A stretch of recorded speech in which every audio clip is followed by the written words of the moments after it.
Baruch Shem Kevot Maluto Leolam Vaed. Bendito seja seu glorioso nome, seu reino é para todos sempre. Shalom Lekulam, Shalom para todos em Teshuvá, em todos os pontos do planeta Terra. Seja muito bem-vindo, você está no canal Teshuvá Total. Meu nome é Raimson Correa, sou um dos professores que aqui tem a honra de compartilhar com você os estudos de quarta-feira às 19h30, como é nesse momento, o estudo de Maasei Hashlichim, Atos dos Emissários. Leitura interpretada no seu contexto original, que é o contexto do século I, que é o que narra a carta de Atos, né? No caso, Lucas, que é o autor dela. Graças ao Eterno. Desde já quero agradecer a todos, tá bom, os irmãos, pela sua participação, pela sua companhia. Você que está aí, seja nos lugares mais longínquos, né, do nosso país, ou quem sabe em outro país. É sempre uma honra estudar os escritos nazarenos com os nossos irmãos, e principalmente a Torá, que é a palavra do Eterno, tá bom? Ok, então só para ambientar você, que talvez, né, não esteja lembrando muito, e também você, meu irmão, que seja muito bem-vindo, que está chegando agora. Nós estamos no capítulo 13 da carta de Atos, certo? E vamos dar sequência, vamos dar continuidade, e dessa forma fazendo as devidas análises e extraindo as lições daquilo que nós vamos encontrar nesta maravilhosa carta. Tudo bem? Então o que acontece? Shaul, Saulo, também chamado Paulo, e Barnaba, conhecido também como Barnabé, eles estão em Antioquia. E chegando lá, eles procuram, como nós estudamos na aula anterior, eles procuram uma sinagoga. Óbvio, certo? Eles são judeus e naquela época conviviam harmoniosamente em sinagoga o judeu quanto o não judeu. Tá? Eles tinham aí uma convivência realmente amistosa. Só depois de muito tempo que já aquele que é não judeu já teve uma certa restrição em relação ao acesso a uma sinagoga, tá bom?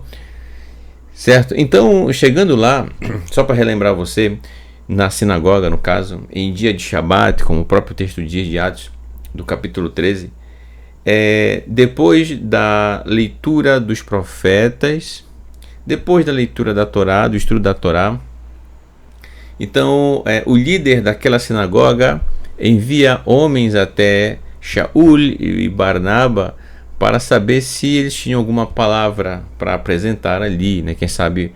E aí, dentro do contexto, o que se trata isso? É o que se chama um drash. Fazia ali um estudo, né, a respeito de um tópico que é diferente, não necessariamente sobre a porção da semana, mas algum estudo sobre algo que a pessoa traz ali a respeito de algo que ela notou, algo que quer compartilhar com os irmãos, né? E aí Shaul levanta a mão e aceita esse convite para fazer esse drash, e ele vai aproveitar essa oportunidade para apresentar para os irmãos ali naquela sinagoga a Bessorá, que você conhece como o Evangelho, né? O que é a Bessorá? São as boas novas, a boa notícia a respeito da Torá. Isto é, da forma como Yeshua, nosso Mashiach, nos ensina a praticá-la. Ele vai compartilhar isso com os irmãos que estão ali, tá bom?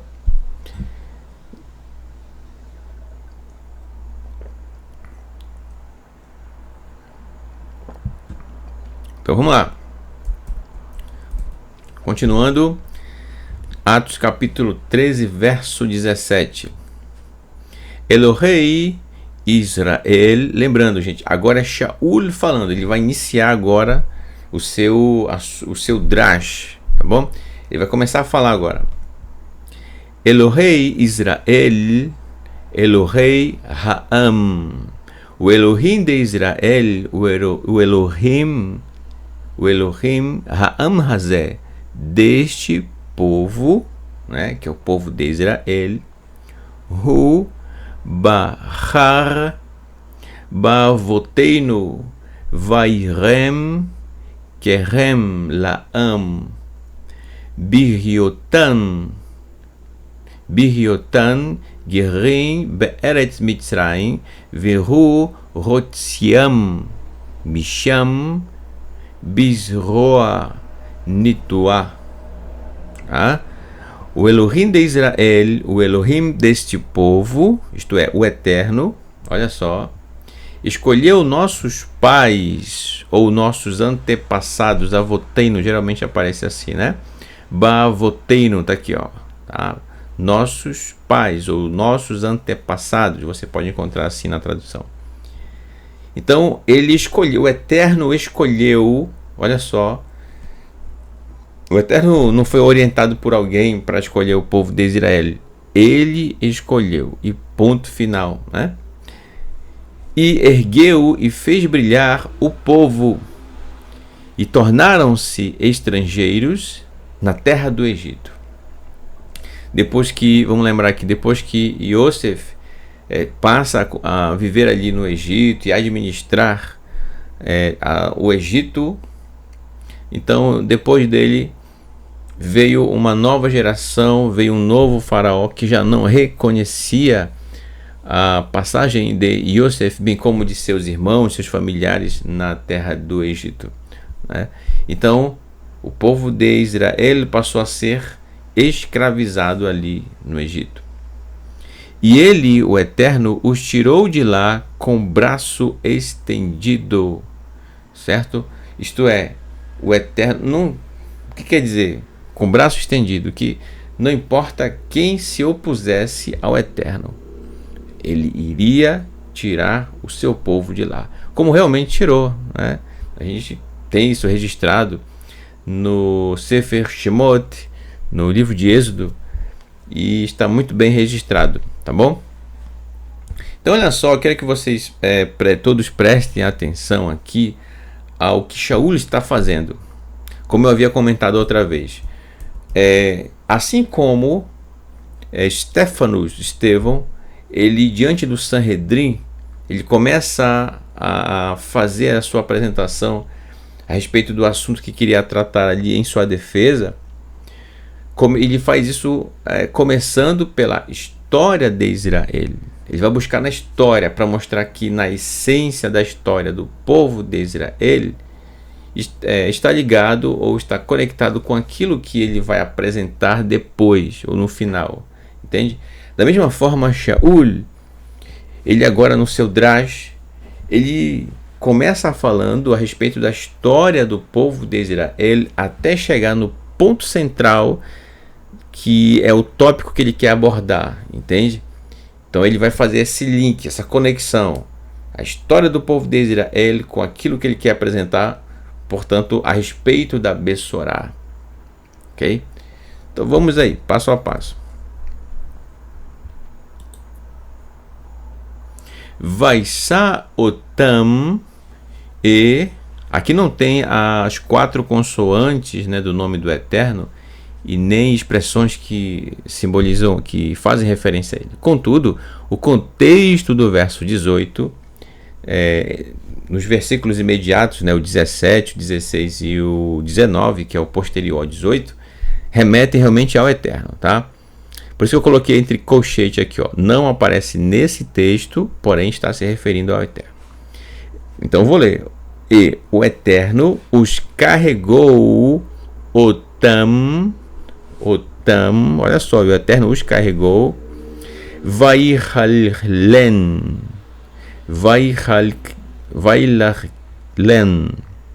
e os sustentou. A palavra sustentar aqui tem também a ideia de nutrir, tá?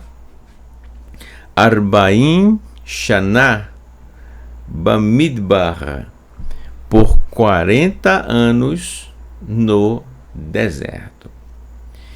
Próxima etapa do que está falando Shaul é a respeito, já agora no deserto, né? Shaul destaca que o Eterno sustentou, carregou o povo de Israel nos 40 anos que esteve no deserto. Então, muita coisa aconteceu ali no deserto. Estamos estudando nas porções. E por que ele escolhe cada palavra? Shaul escolhe cada palavra que está dizendo, muito bem colocada.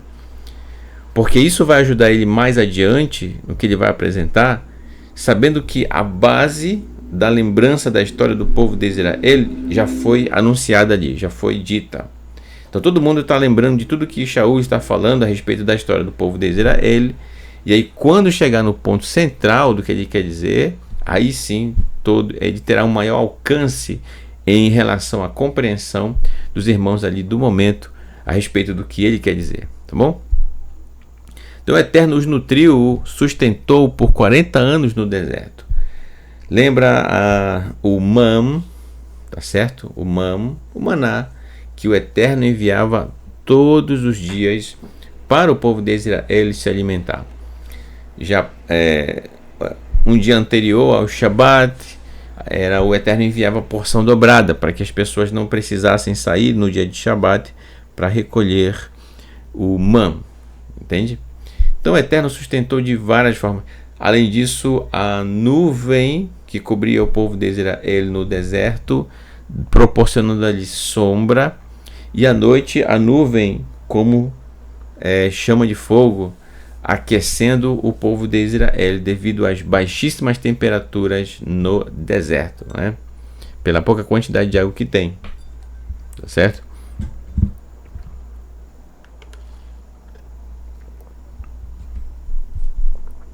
Ele continua, verso 19: Vaishmed mipnehem, e o Eterno destruiu diante deles o povo de Israel, Shiviá, aqui 7, né? Shivá, 7. Shiviá Goim, 7 nações, Be'eretz Kenaã, da terra de Kenaã. Vayapel lahem, Barevel et admatam, Lirushat Nahalá. Então, olha, o Eterno destruiu de diante deles, do povo de Israel, 7 nações da terra de Kenaã, e fez cair para eles os da terra, né, por porção de herança. Então, até quando o povo de Israel, nos momentos em que precisou realmente conquistar as cidades, então é narrado aqui, né, que o Eterno foi quem destruiu diante deles. O Eterno foi quem os entregou. Se não fosse pela mão do Eterno, o povo de Israel jamais teria conseguido adentrar o território de Canaã, né? Agora, interessante, é importante lembrar que o povo de Israel precisou fazer a sua parte. Como? Indo às cidades e tomando cada uma delas. Quando a gente fala tomar, é interessante, vale a pena relembrar isso. Quando a gente fala tomar, não é chegar lá de qualquer jeito na cidade e tomar a cidade, mas o próprio Eterno, ele declara na sua Torá que o tempo das pessoas que viviam lá em Canaã, o tempo delas, a tolerância por parte dele em relação à forma como os cananeus viviam, a tolerância ainda não havia chegado no seu limite, entendeu? Não havia extravasado. Vou usar essa expressão aqui. É isso. Então, até o momento em que já não dava mais, sem condições, como nós dizemos, né? E aí diz o Eterno que a própria terra vomitou seus habitantes de lá, os cananeus. Claro que isso é uma linguagem figurativa. O que significa isso? Isso está registrado na Torá. Significa que a terra já não aguentava mais aquelas pessoas ali. Como é que isso aconteceu? O povo de Israel foi tomando as cidades, e o Eterno era quem entregava as pessoas daquela cidade nas mãos dos israelitas. Entendeu? Então, não é dito em detalhes, o Eterno não fala na Torá de que forma o Eterno entregava essas pessoas. Poderia ser através da fraqueza, né? Ou quem sabe iam para a batalha, mas já esqueciam como é que se combatia, não havia tática alguma ou coisa do tipo, né? Ficavam sem força, ficavam temerosos ou se rendiam, né? Vamos imaginar assim.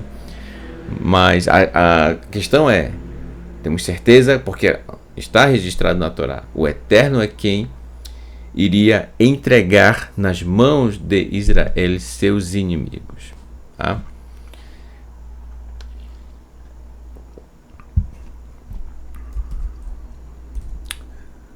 Ok, então, verso 20. Diz assim: Ahareichen Natan Lahem.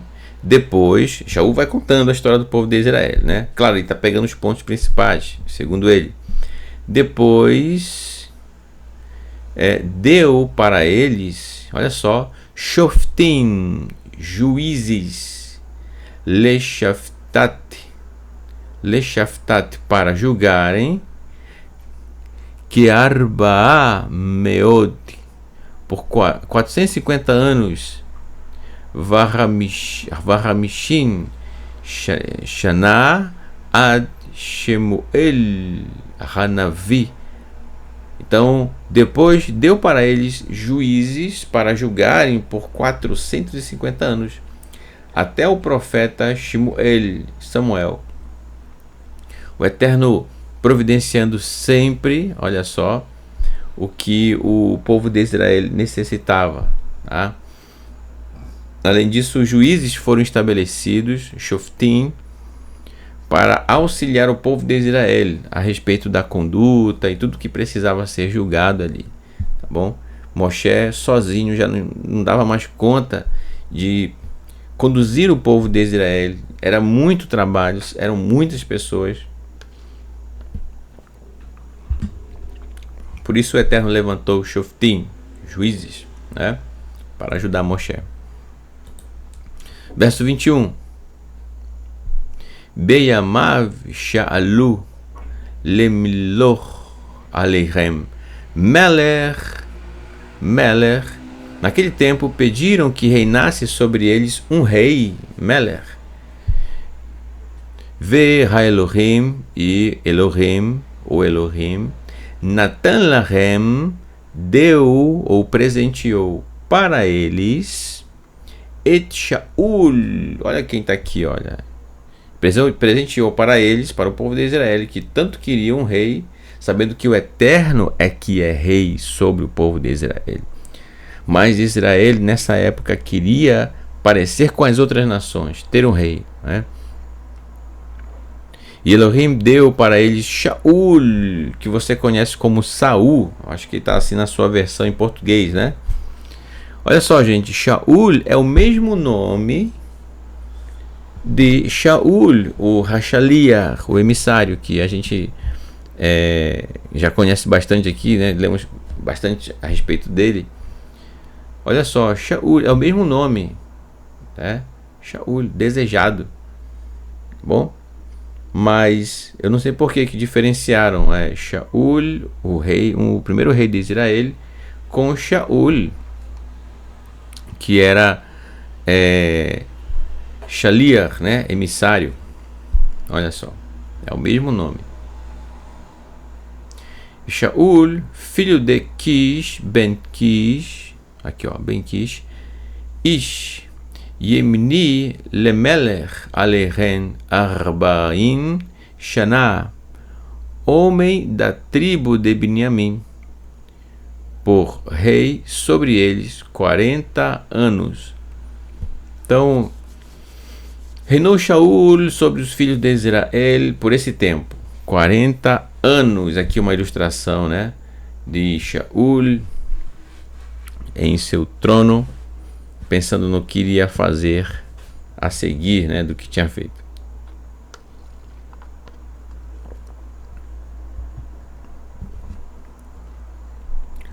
Certo, aí verso 22.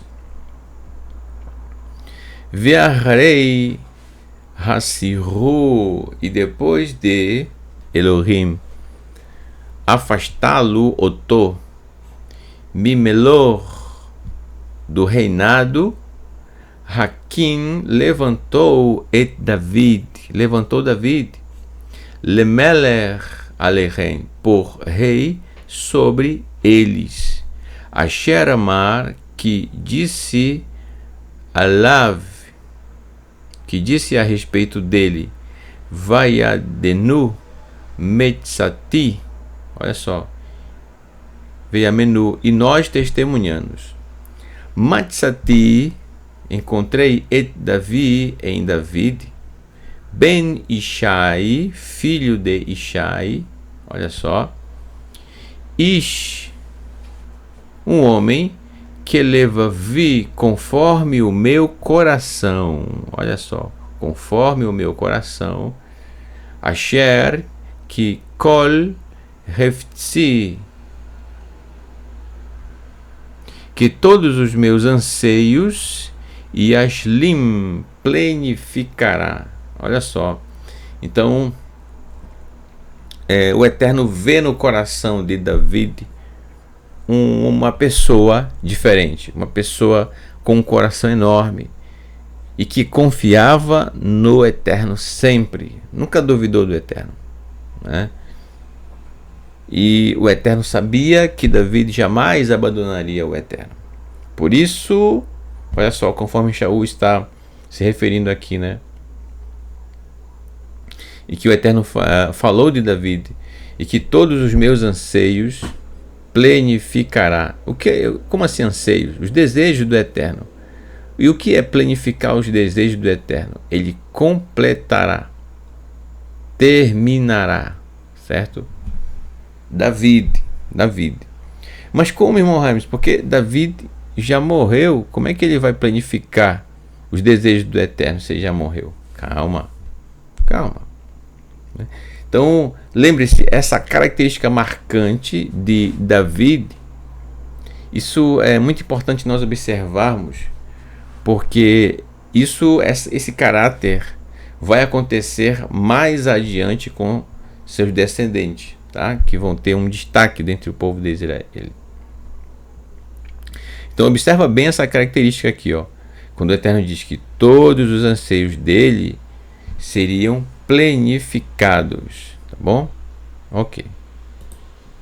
Verso 23.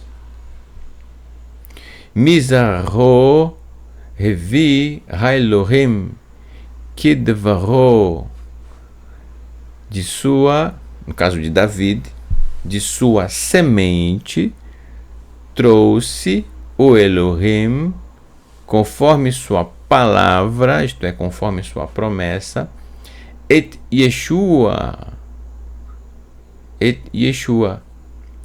le Israel, para Israel, le Moshiach,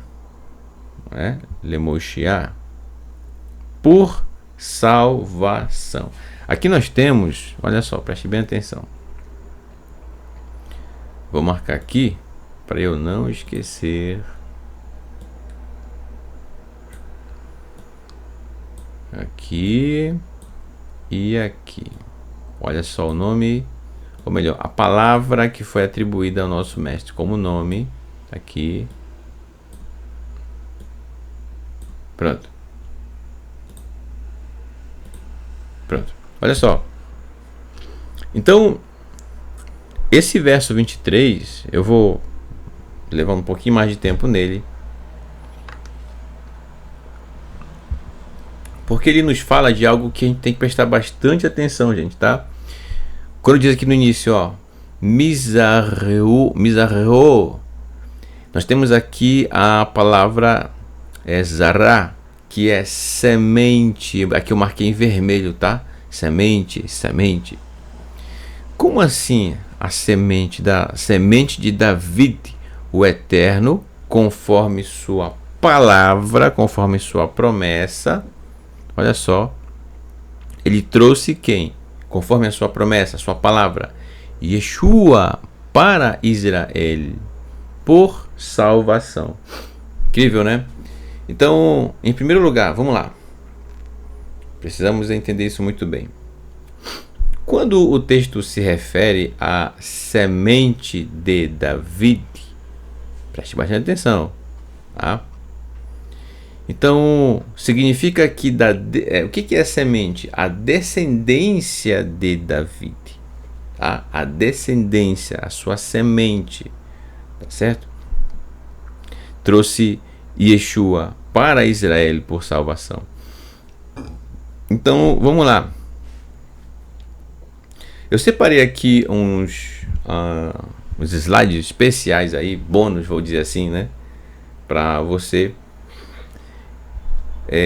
Quando fala semente, apesar de eu acabar de dizer aqui que é da descendência de David, então tem gente que tem aí uma dúvida, né? Se realmente Yeshua, ele é filho de David. E quando digo filho, não é filho direto, né? Mas filho no sentido de ser descendente de David. Yeshua é da linhagem de David, da mesma carne, né? Do material genético, vamos dizer assim, de David. Claro, gerações depois. E aí você vai ter, por exemplo, o estudo que é apresentado, inclusive aqui no canal, pelo Moré Marcos Felipe, a respeito da genealogia do Mashiach, tá? Tem aqui no canal, se você procurar escrever do jeito que eu acabei de falar, genealogia do Mashiach, você vai encontrar lá, tá? Que é baseado em Lucas, na carta de Lucas. Então, ora, se Yeshua, se existe uma genealogia para Yeshua, significa que ele tem como pai imediato Yosef, e seguindo no caminho contrário, né, ao nascimento de Yeshua, nosso Mashiach, nós chegaremos em David. Olha só. Falando nisso, né, na semente, olha só. Na semente, vai falar um pouquinho mais sobre a questão da semente no lado biológico da coisa. Mas antes disso, para quem talvez ainda não se ligou que Yeshua, ele é filho carnal de Yosef e Miriam, Yosef e Miriam, filho carnal deles. Lembrando que Yeshua, ok, filho de David, descendente de David, da mesma linhagem de David. Eu separei aqui um texto, a gente já vai voltar depois para esse verso 23, tem mais coisa aqui para abordar. Inclusive eu marquei aqui a palavra Yeshua, tá? E aqui no final a forma flexionada, tá bom? Então vamos lá. Sobre semente, né? Sobre Yeshua ser filho de Yosef. Quando nós vemos aqui na carta de Romanos, uma carta de Shaul, no capítulo 1, verso 1 em diante, já na abertura da carta, olha o que Shaul diz aos irmãos que moravam em Roma, tá? Quando diz romanos aqui, gente, não é os romanos, aquela coisa pagã, né? Não é disso que ele está falando, não. Não são para essas pessoas. São para aqueles que, assim como em Antioquia, em Roma, se reúnem no Shabat, numa sinagoga e tudo mais. Entendeu? É para essas pessoas que ele escreveu. Não é o povão, né? Assim, aquela coisa, né? A pessoa pega lá no meio da praça lá e, ó, gente, não, não é isso, tá? Não foi dessa forma.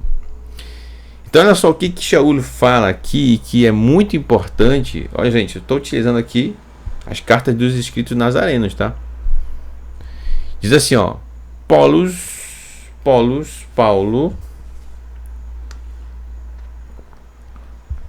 ele também tinha esse nome, tá? Polus, porque nasceu numa província romana, nasceu em Tarso, então ele tinha direito a um nome que não fosse judeu, né? Um nome romano, mas o nome dele sempre foi Shaul, sempre. Então, ó, Polus Eved, servo de Yeshua, servo de Yeshua. Então, gente, o que é ser servo de Yeshua? O servo obedece a seu senhor. Então, se o seu senhor dá instruções a respeito de como proceder em relação a qualquer área do conhecimento, então o discípulo, a pessoa que segue aquela pessoa, realmente de coração, ela vai observar isso, entendeu? Ela vai notar isso. Então, significa que Shaul, servo de Yeshua, Shaul, ele reconhecia Yeshua, nosso Mashiach, acima dele. Olha só, a humildade de Shaul, aqui apresentado como polos, né? Porque veja bem, a gente está falando agora, Shaul, lembre-se, um parush, um fariseu, que portanto é um estudioso da Torá, ele se aplica ao estudo da Torá, certo? Então ele faz muito isso, rever os textos e ver os textos, ler novamente. Essa é a função dele, tá? Então, quando a gente fala de Shaul, com toda essa bagagem, vamos dizer assim, com todo esse currículo, um parush, ainda assim, com toda essa formação e com toda essa grande capacidade de estudo, né, e de desempenho que ele teve, estudando com Gamaliel, ele se refere a Yeshua como servo de Yeshua. Isso mostra a humildade de Shaul, tá? Incrível, né? Então, o orgulho não deve fazer parte do coração de todo aquele que caminha em Teshuvá, tá bom? Certo, então ele continua, ó.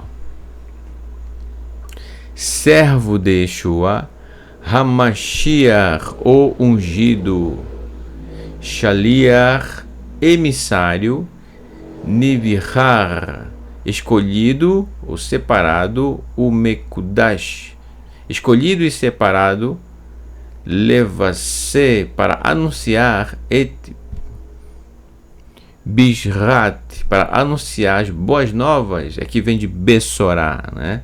As boas novas, Ha-Elohim, de Elohim. Então, é o cartão de visita aqui de Shaul, né, escrito na sua própria carta, no verso 1 do capítulo 1.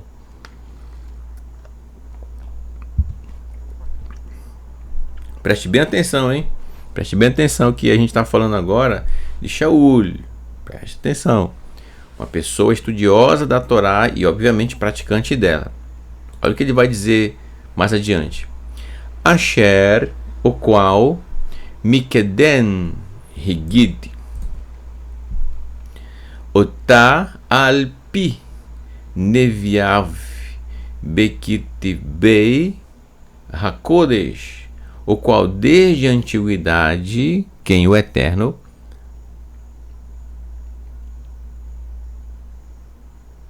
ou melhor, calma, o qual desde a antiguidade, está se referindo a Yeshua, né?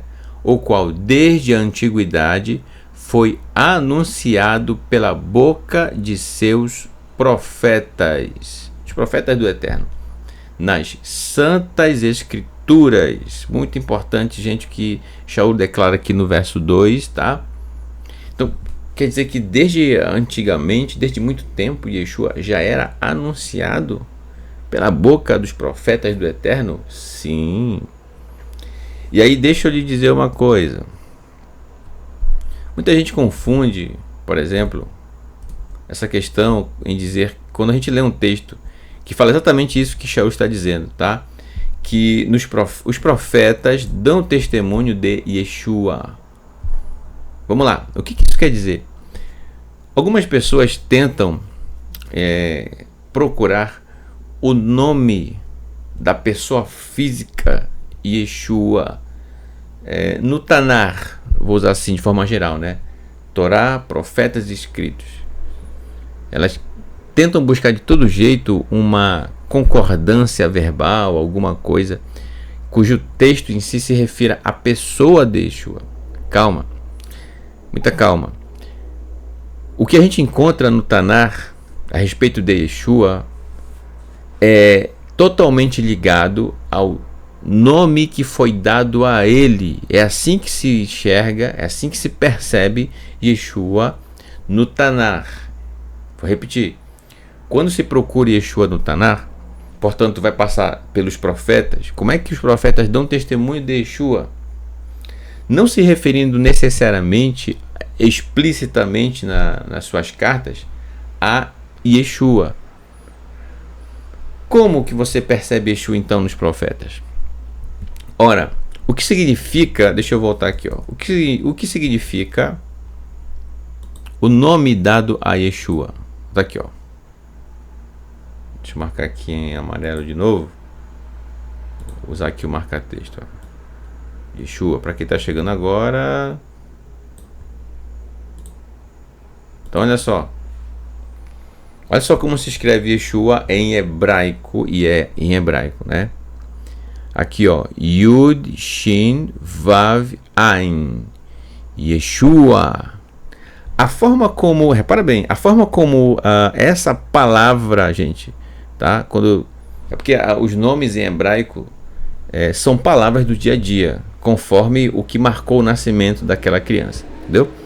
Então, repara que as letras que constituem a palavra Yeshua, que significa salvação, tá? Salvação.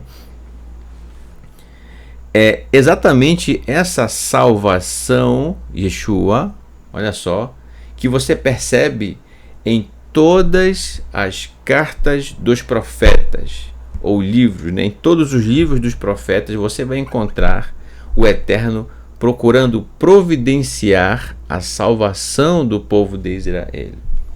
Como? Enviando homens para que trouxessem de volta para o caminho do Eterno o povo de Israel. Entendeu? Sempre foi isso. O profeta só tinha uma mensagem, um tipo de mensagem. O que era isso? Voltem para o Eterno, voltem para a Torá. Essa sempre foi a mensagem dos profetas. Não tinha nada de diferente. Era isso. Essa era a missão dos profetas. Entendeu? Chegar diante do povo, da população, do rei que fosse da época, né? Para o profeta não tinha porta fechada, né? Então, o que o Eterno dizia para o profeta comunicar ao líder da nação, até então ele tinha que comunicar, tá? Então, nos profetas você vai encontrar sempre o profeta se esforçando para se aproximar da nação e orientá-la a voltar para o Eterno. Ou seja, realmente o profeta estava ali para levar salvação. De que forma? Conduzindo o povo de volta para o Eterno. É aí que está a salvação do povo de Israel. Entendeu? Alguém que conduza o povo de volta para o Eterno. Assim como um pastor cuida de suas ovelhas, da mesma forma o profeta agia como se fosse um pastor de ovelhas, procurando conduzir para a salvação, isto é, retornar para a Torá. Entendeu? É isso. Então, quando se procura Yeshua nos profetas, conforme Shaul está dizendo na sua carta aos Romanos, certo? Shaul, citado nos profetas, é desta forma que eu acabei de falar com você, tá? Como? A ideia de salvação apresentada pelo Eterno. Em todo o Tanar, ali está a palavra Yeshua. Mas não necessariamente, ou toda vez, dessa forma, né? Como eu acabei de falar aqui, ó. E apresentar aqui, ó. Yeshua. Às vezes vai aparecer na sua forma flexionada, aqui, ó, Shia, né? Aqui está bem flexionado, mas a forma central da palavra Yeshua é essas três letras aqui, ó, o Shim, o Vav e a letra Ain, formando a palavra Shua. Shua. Isso significa salvação. Quando você tem aqui a letra Yud no prefixo, no início da palavra salvação, ela tem a função de verbo, verbal, né? Entende? Então vai ter aí uma conjugação verbal e tudo mais. Mas são basicamente as mesmas palavras, porém estão flexionadas. Aqui, ó, Yeshua e Lemoshiach, por salvação, né? Olha só. Então, gente, não adianta, não precisa você ficar catando, né, tentando ali, folheando página por página nos profetas, procurando o nome Yeshua. Você vai encontrar a expressão Yeshua e outras vezes a palavra Shua. As duas significam salvação ou libertação, entendeu? Mas como é que se encontra, repetindo, como é que se encontra Yeshua nos profetas? Quando o profeta apresenta para o povo o caminho de Teshuvá, de retorno para o Eterno. Quando o profeta apresenta isso, isto é, então ele está buscando apresentar para o povo a salvação, Yeshua, entendeu? Então, não é que a pessoa física Yeshua é citada necessariamente lá, mas a função que Yeshua vai exercer na sua geração, como foi o caso, é essa função que está presente nos profetas, entende? É essa função. E claro, existem textos como, por exemplo, nos profetas que realmente citam a respeito de Yeshua, mas você não vai encontrar lá a palavra Yeshua se referindo a ele. Mas, repito, Yeshua, a salvação, que é a sua missão na sua época. Yeshua, tá certo? Então é uma linha muito tênue, tá, gente? Que às vezes é uma coisinha, às vezes é uma linha mesmo, sabe? Algo bem fininho que separa, às vezes, a pessoa da compreensão. Ela está caminhando numa direção, mas na verdade é um pouquinho do lado, né? Um pouquinho do lado, tá?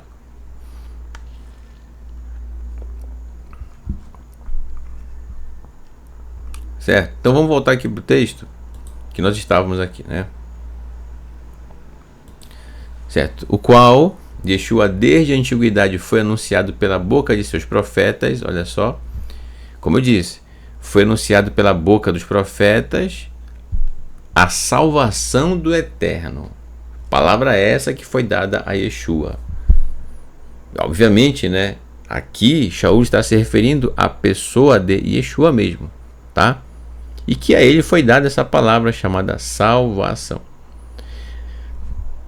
nas Santas Escrituras. E aí vem o verso 3.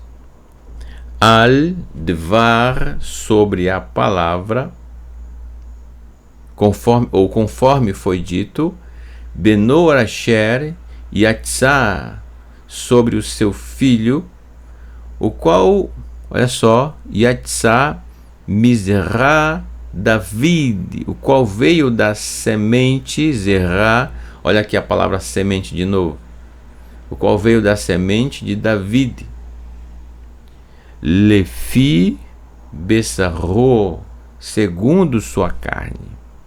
Olha, então, olha que incrível, né?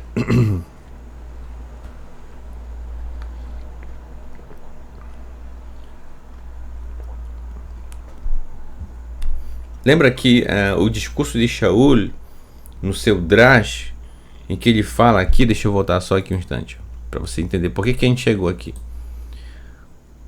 Ó, quando ele diz, Shaul, para os irmãos que estão ali na sinagoga, que o Eterno se referiu a Davi dizendo assim: encontrei em Davi, filho de Ishai, um homem conforme meu coração, e que todos os meus anseios, os meus desejos plenificará, né? Completará, terminará. Então, essa característica de David vai se cumprir justamente em Yeshua. Bem como no verso 23, que diz que da sua semente trouxe Elohim, conforme sua palavra, sua promessa, Yeshua, isto é, salvação para Israel. Aqui Yeshua está se referindo sim à pessoa física, tá? Yeshua, ele foi enviado pelo Eterno ao povo de Israel. Só que aí, quando eu digo enviado pelo Eterno para o povo de Israel, algumas pessoas automaticamente vão pensar que Yeshua veio lá do céu e veio para o povo de Israel. Não é isso, gente.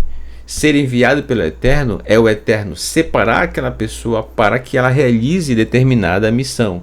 Então aquela pessoa, ela foi destacada pelo Eterno, foi ungida pelo Eterno, tá? Para fazer aquilo, aquela atividade. Tudo bem? Então, olha, Quando Shaul diz que de sua, está falando de David, que sua semente trouxe, de sua semente trouxe o Elohim, conforme sua palavra, Yeshua, para Israel por salvação. Semente? Aí vem aqui, como assim semente? Eu digo para você, que é o verso 3 da carta aos Romanos, conforme foi dito sobre seu filho, o qual veio da, olha só, Yeshua, veio da semente de David, segundo sua carne. Então, para ficar assim bem claro, bem explicadinho, tá? Bem explicadinho, olha só. Como assim semente? A semente de David. Gente, isso aqui é algo biológico. É nesse sentido que está tratando o texto, tá? Que Shaul está falando nesses termos. A semente de David é justamente a parte biológica que trata, por exemplo, aí eu separei aqui alguns slides, né? Uns GIFs para a gente falar sobre isso. Vamos lá, o que é a semente de Davi? A semente é realmente o sêmen que traz nele, olha aí, o espermatozoide. Tá parecendo aqui aula de biologia, né? Mas não é para realmente, gente, é para deixar bem claro, bem simples, tá, gente? Que as pessoas, tem gente que acha que semente está falando de forma romântica, né? Não, gente, isso aqui é biologia mesmo, tá? Então, nós temos aqui, ó, um espermatozoide. O código genético trazido por ele antes, no caso, né? Ele está aqui na forma antes de fecundar um óvulo. Nessa parte frontal aqui, ó, chamada cabeça, é nele que está todo o código genético. E aqui a sua cauda serve para ele se locomover, né, em direção ao óvulo feminino para fecundá-lo. Tudo bem? Então você, eu, todos nós aqui um dia fomos um desse aqui, ó. Entendeu? Então vamos imaginar assim, ó. Essa estrutura, gente, que o texto se refere, chamando de a semente de David, tá? Então David teve filhos que também tiveram filhos e assim por diante, E aí, conforme a genealogia, como eu já citei aqui, de Lucas, vai chegar em Yeshua. Aí, olha só que incrível, porque eu vou apresentar aqui mais uma ilustração aqui, um GIF, né? Esse aqui, gente, é uma animação, tá? Vou mostrar agora aqui um GIF. Olha só. Essa aqui é uma imagem real em uma lâmina, certo? E um microscópio foi utilizado para fazer essa observação. Tá vendo aqui esses pontinhos, né, se mexendo? Parece formiga. Não é formiga não, meu irmão. É um desse aqui, ó. É um espermatozoide desse, vários se movendo. Uns com mais velocidade, outros com menos velocidade, certo? Outros já não se mexem mais, inclusive, né? Incrível, né? Olha só a quantidade, e é uma pequena quantidade em uma lâmina, certamente em um laboratório com um microscópio, né? Então, olha só o que acontece. Tem pessoas que olham para, por exemplo, essas imagens e ficam, de certa forma, até meio chateadas por achar que a ciência aqui estaria contradizendo aquilo que as cartas e a própria Torá nos ensinam, né? Mas pelo menos eu, gente, eu não sei, talvez algumas pessoas aqui, ou se não a maioria, né? Se não todos. Mas quando eu olho para isso, essa parte biológica, a estrutura da natureza, a gente consegue perceber a mão do Eterno em tudo isso. A gente percebe a mão do Eterno em tudo, tá? Como assim, irmão Raimes? Você vai me entender. Olha só a quantidade, gente, de espermatozoides. E o Eterno é quem vai escolhendo, interessante isso, um a um, conforme a geração vai avançando daquela pessoa, um a um.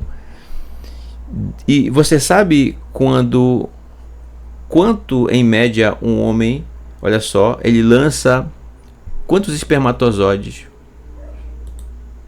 por vez? De 200 a 500, não é mil não, é milhões de espermatozoides. Olha só a quantidade, gente. E aí o Eterno ele vai direcionando essas pessoas que vão nascendo de geração em geração, de pessoa a pessoa, o filho do filho do filho, e aí chega Yeshua.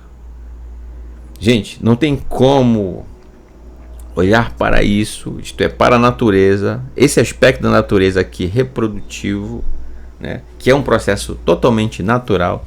Não tem como olhar para isso e não perceber a mão do Eterno direcionando as situações para que chegue aqui, no caso, em Yeshua.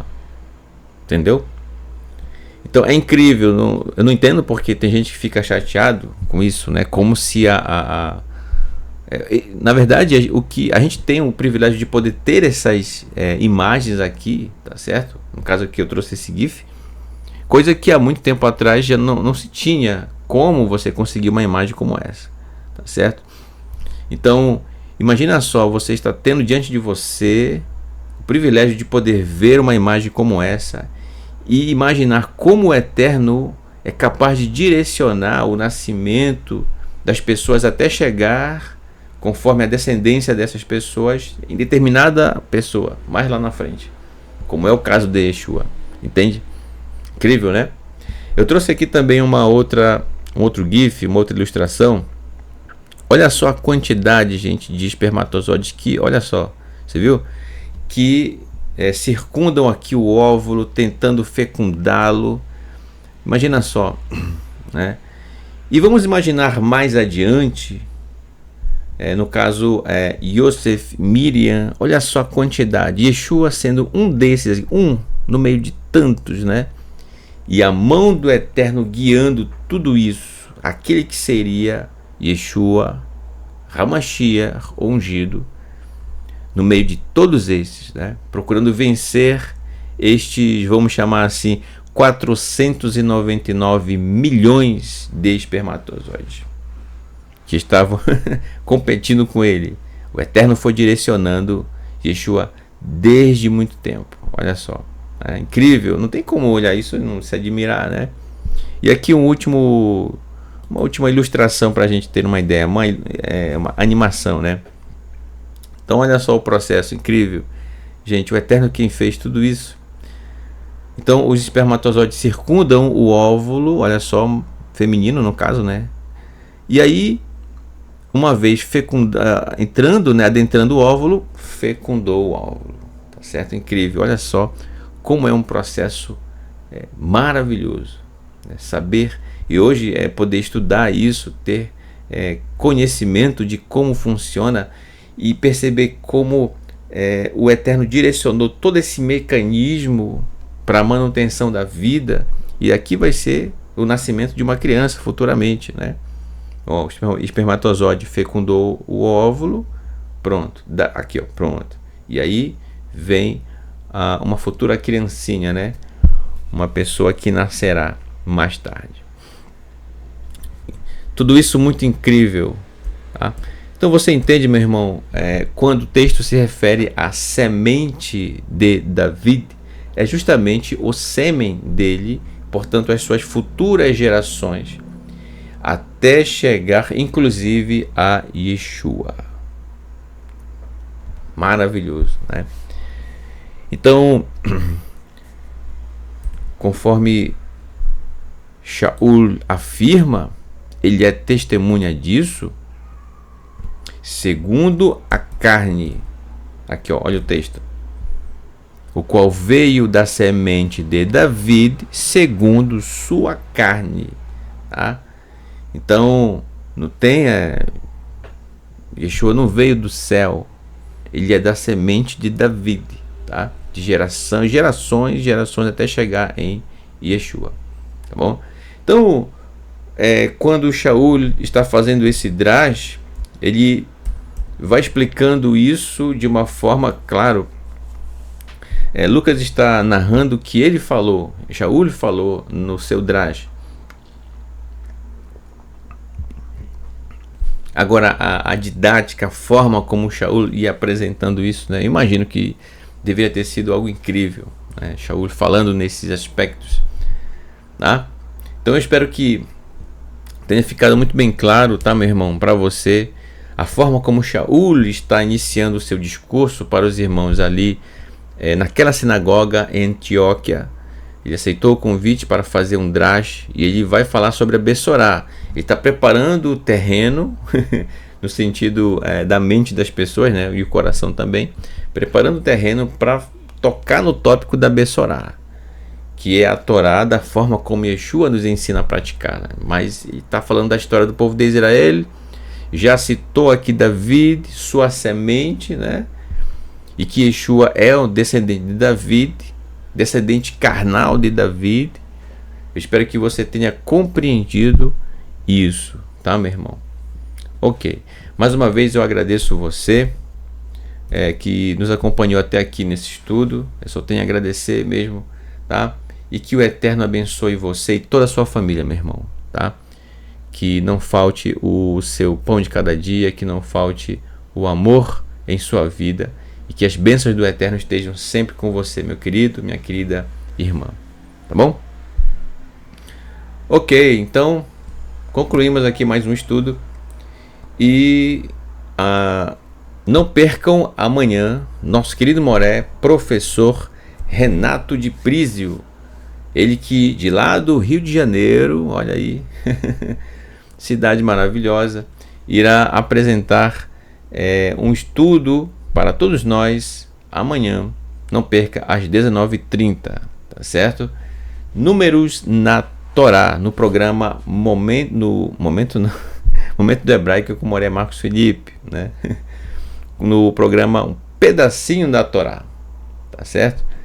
E aí que o Eterno sempre direcione o Moré Renato e todos os professores aqui no canal que apresentam os estudos em seus respectivos programas, bem como a cada Shabbat.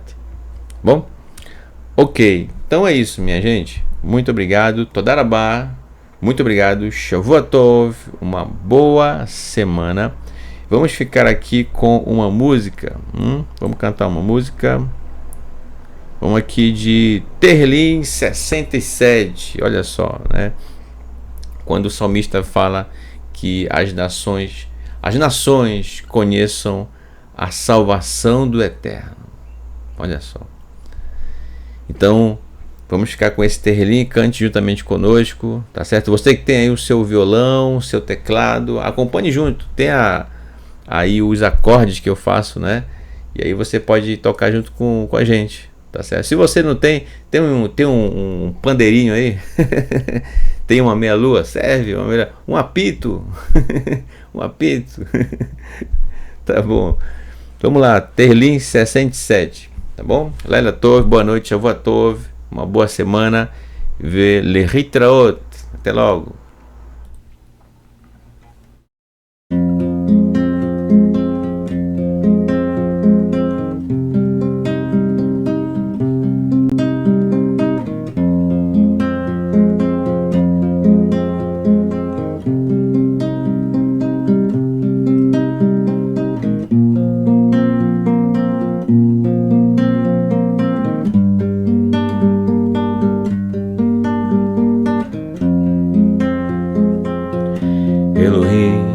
יחננו ויבחנו, יאר פניו איתנו,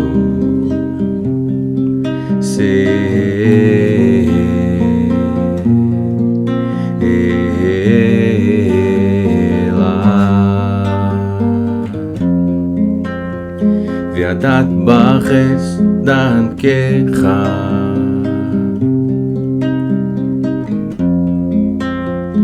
בכל גוי ישועתך,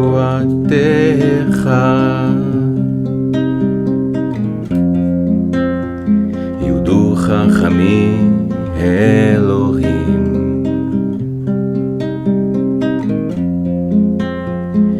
יודו חכמים כולם ישמחו, עננו לאומי, כי תשפוט עמי מישור.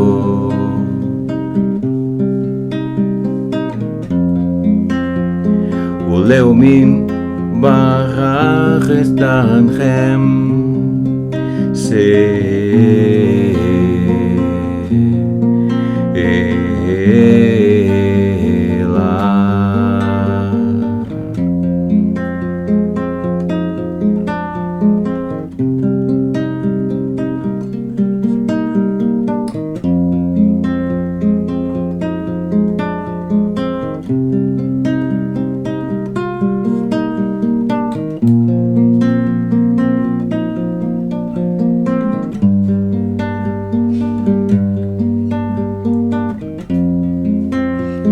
יודו חכמים אלוהים, יודו חכמים כולם, ארץ נתנה יבולה, יברכנו אלוהים אלוהינו, יברכנו אלוהים, כי לרעותו כל אפסי ארץ,